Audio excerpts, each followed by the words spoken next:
Greetings. Hey again, it's Susie Q here with a video. We're going to be working with QHHT, Quantum Healing Hypnosis Technique. I'm a practitioner level 2 here in Sunny Scottsdale. I do the work of the Akashic Records. I do psychic readings and automatic writing. I work, of course, with the Akashic Records. It's just a huge, beautiful band of energy and other things. So, all right, so we're going to focus today on quantum healing hypnosis technique with the first hour of a past life, future life, or maybe there is no life. Maybe it's just, you're just in space, right?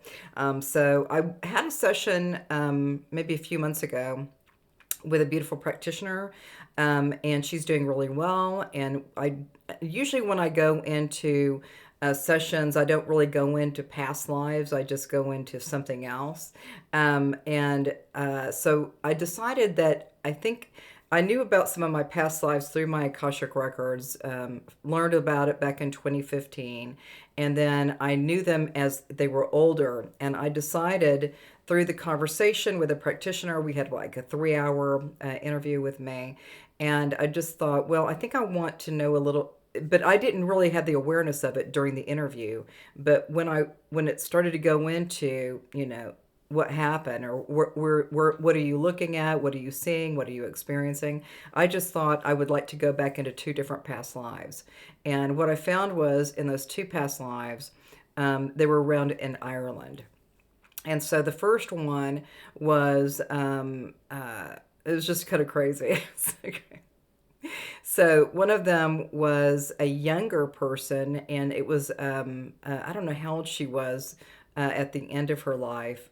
Sometimes their lives are short, right? Because that was many, many, many years ago, and she was part of a I guess experience where there were battles, and people were possibly already had passed or were getting ready to pass, and so that was one of the energies I really wanted to look at. Like, what was she like when she was a kid? Just think about her, that she was, and in either side, there was nobody that was going to threaten her in any level. She was there to be a guide, to assist, and she had incense and she had different things at the battlefield. And then, she could roam about and do what she did with her energies to help them to recede from the body, especially if there was like really bad battle wounds.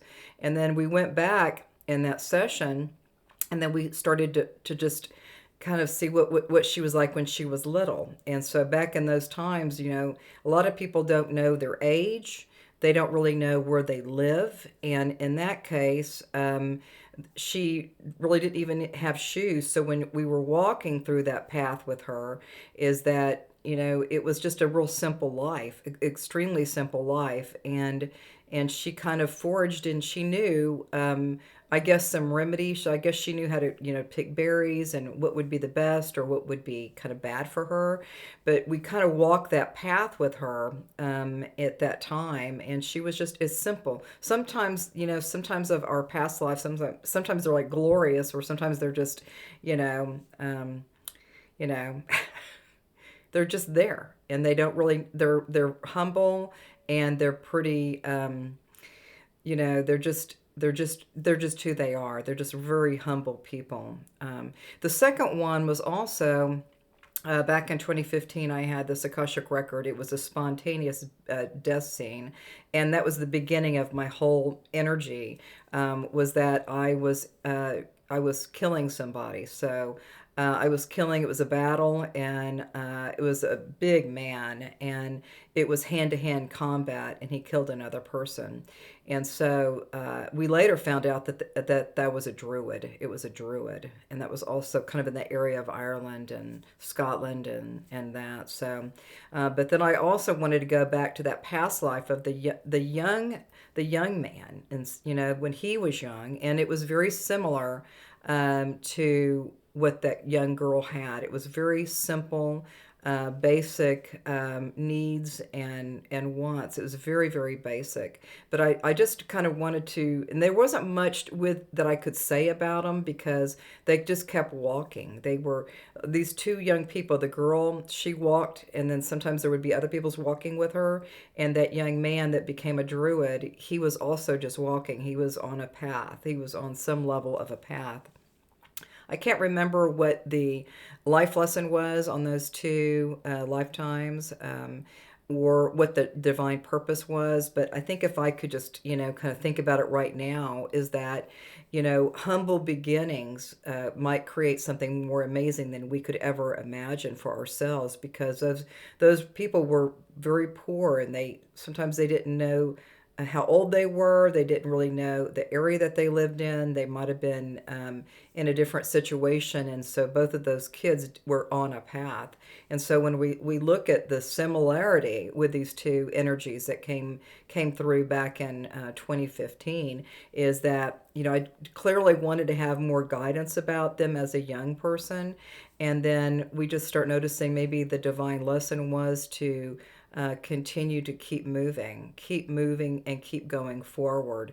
And through that, through some of the lessons, is they had to learn, like, how do I get food, or how do I know if this food is right, or these berries are right, or these things are always kind of like questioning our reality, because like now it's so different for us, but back in those old times, it was a different story. And even if you look at the divine purpose, is when I look at the divine purpose of these two people, so this was a woman who was assisting on the battlefield, helping the men that were getting ready to pass. She was there with incense, and she was doing whatever her blessings. I don't even really know exactly what she was doing, but I could visually experience that.